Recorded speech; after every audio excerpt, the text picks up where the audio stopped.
Sorry mister Naik, আমাকে Bible শেখানো লাগবে না। আমরা আপনার ভুল ব্যাখ্যাগুলো শুনে আমাদের ওয়েবসাইটে সেটার উত্তর দেব। ভালো কথা।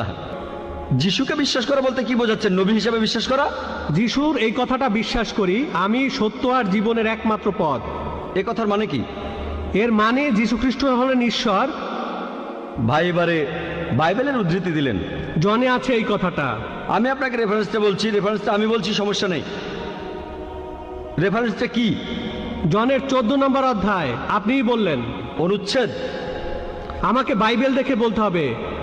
জনের 14 অধ্যায়ের 16 অনুচ্ছেদ। ঠিক 16 আছে? নম্বর না, 6 নম্বর অনুচ্ছেদ, 16 নম্বর না। সরি মিস্টার নায়েক, আমাকে বাইবেল শেখানো লাগবে না। আমরা আপনার ভুল ব্যাখ্যাগুলো শুনে আমাদের ওয়েবসাইটে সেটার উত্তর দেব। ভালো কথা। ভাই আপনি উদ্ধৃতি দিচ্ছেন, আপনার ব্যাগে তো বাইবেল আছে।